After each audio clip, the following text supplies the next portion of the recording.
నమస్తే సార్.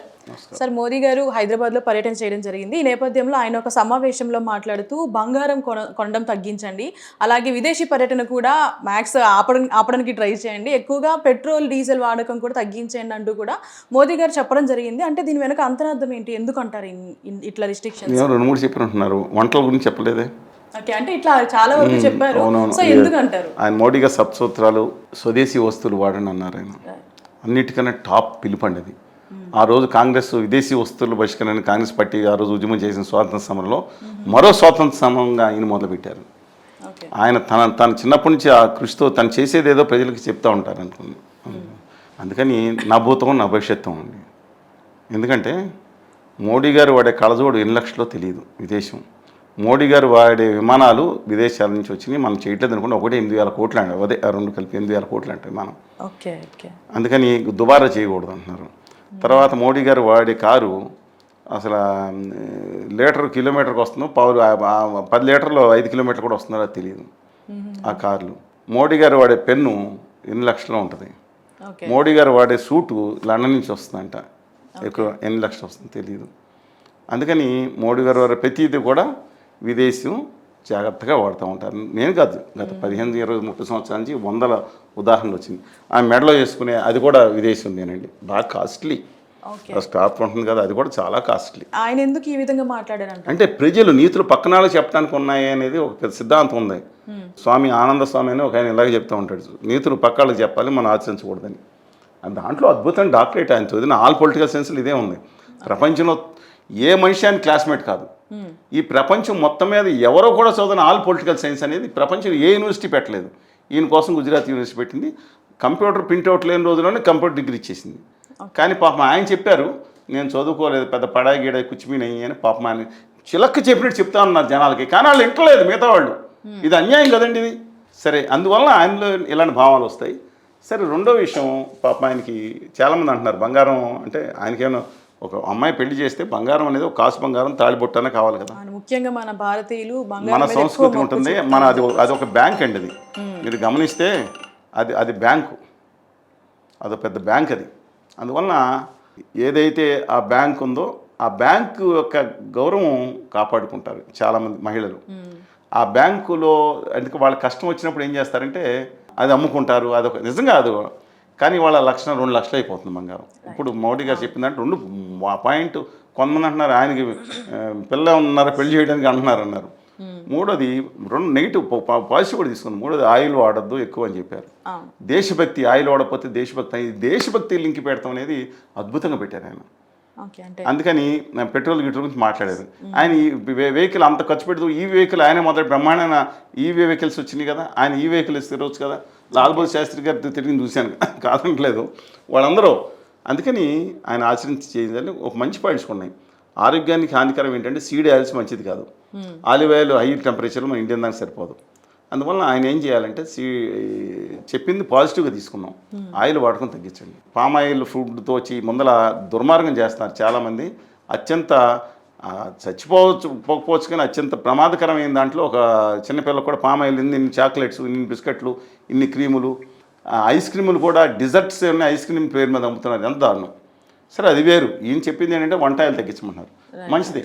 కానీ ఇండియన్ తర్వాత ఆయిల్ తగ్గించమంటున్నారు. ఈ వంట ఆయిల్ అదానీ గారు అనే కంపెనీ చేతుల్లో ఉన్నాయంట చాలా. ముందర రేట్లు తగ్గించమనండి. తర్వాత ఈ పెట్రోలియం దీని గురించి తగ్గించమన్నారు. ఇదంతా లక్షల కోట్లు రష్యా నుంచి క్రూడ్ ఆయిల్ తెచ్చుకొని లక్షల కోట్ల లాభం వచ్చిందంట గుజరాతీ వ్యాపారులకి. ఆ లక్షల కోట్లు ఏం చేయాలంటే మీరు ఇమ్మీడియట్గా ఆ లక్షల కోట్ల మీద విండ్ఫాల్ ట్యాక్స్ తీసేయకుండా పెట్టుకుని అందరికీ ప్రతి ఈవీలు డెవలప్ అవ్వడానికి తల ఒక వెహికల్కి ఒక 10 లక్షల వెహికల్ ఉంటే 3-4 లక్షలు సబ్సిడీ ఇస్తే 6 లక్షలు అందరూ కొనుక్కుంటారు. అందుకని నీతులు పక్కనాలో చెప్పడానికి కాకుండా దయచేసి విత్ డ్యూ రెస్పెక్ట్ దెమ్ వాళ్ళు ఆచరించి చూపించాలి. ఆయన బంగారం కూడా నేను చెప్తున్నాను, విదేశీ మార్గదర్శనం వెళ్ళిపోతుంది.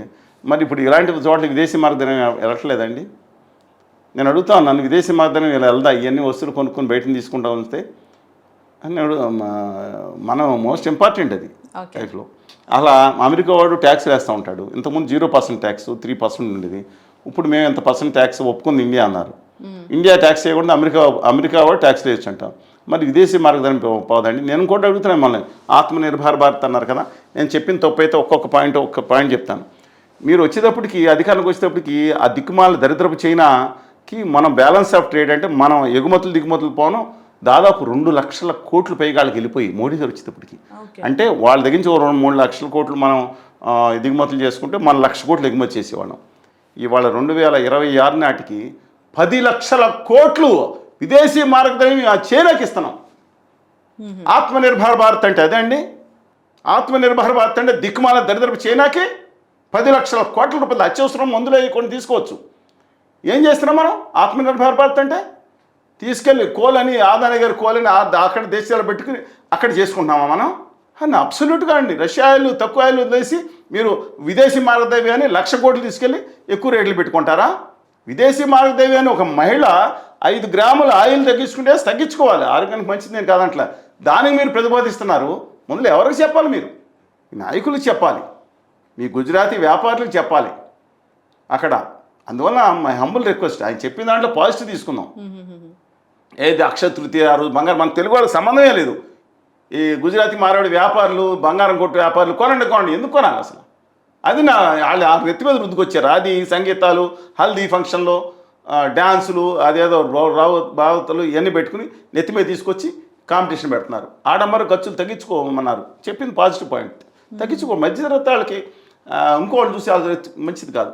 పాజిటివ్ పాయింట్ తీసుకున్నాం, కానీ ఆశ్చర్యం చూపించాలి. ఆయన ఆడంబరం ఆయన చేసుకుంటా ఇలా అన్ని ఎవరు లేరు చేయిపుతూ ఉంటారు. 100-150 కార్లు వస్తూ ఉంటాయి. నేను నా డెన్మార్క్ వెళ్ళాను పార్లమెంట్ దగ్గరికి. ప్రైమ్ మినిస్టర్ కార్ వేసుకొచ్చాడు. ఆ రోజు రాలేదు. పార్లమెంట్ మొత్తం 2 సెక్యూరిటీ ఉన్నారు. అటు చిన్న దేశం అయ్యి ఉండొచ్చు, అంటే జీడిపి ప్రకారం వెరీ కంఫర్టబుల్ కంట్రీ, కానీ ఆడంబరం అంటే అదే చూడండి. అంటే కానీ ఆయన మాట్లాడిన మాటల్లో ప్రజలు నమ్ముతుంది ఏంటి అంటే ఏమన్నా రాబోయే రోజుల్లో ఆర్థిక సమస్యలు వచ్చే అవకాశం. ఆయనకు ఆర్థిక సమస్యలు కాదని ఫైన్ గారిని ఒకటి చెప్తాను. $130-140 బారెల్ పెట్రోల్ $130-140 అయిపోయింది మన్మోహన్ సింగ్ గారు ఉండగా. అప్పుడు పెట్రోల్ డీజిల్ $59 ఉంది. రూపాయి పెంచేటప్పటికి దత్తరుళ్ళిపోయినాయి. మొత్తం రోడ్లన్నీ మొత్తం బద్దలైపోయినాయి. ఆకాశం చిల్లు పడిపోయింది వీళ్ళ గొడవకి. రూపాయి పెంచుతారా, క్యా కారణం హై అన్నారు ఈయన. రూపాయి పడిపోయి అన్నీ అన్నారు. ఇవాళ 130 రాలేదు, $130 లేదు. ప్రతి ఒక్కళ్ళు తెలుసుకోవాలి. ఇది డీజిల్ పెంచడానికి మాకు ఎందుకండి $95 మాకు? మీరు 20 లక్షల కోట్లు మీరు పెంచి ప్రజల దగ్గర నుంచి కేంద్రానికి వసూలు చేసి పడేశారు, రాష్ట్రానికి ఇవ్వకుండా. 850% పెంచారు డీజిల్ మీద. మోడీ గారి ప్రభుత్వం వచ్చిన తర్వాత మళ్ళీ కొంత తగ్గించారంట. అంటే వస్తువుని $100 $1000 చేసేసి $200 డిస్కౌంట్ ఇస్తారు. $200 ఇచ్చాను చప్పట్లు కొట్టున్నాయి. వెంటనే పొలారి స్వీట్లు శివకాశి నుంచి క్రాకర్స్ కాల్ చేసుకుంటారు. నిజమేనని చెప్పి మనం అనుకుంటాం. అబ్సల్యూట్గా రాంగ్ అండి. Let's wait and see. వారు ఆలోచన విధానం మార్చుకోవాలి. Due respects them. ప్రజలు కూడా ఆలోచించుకోవాలి. రైట్. చూడండి sir, thank you so much sir.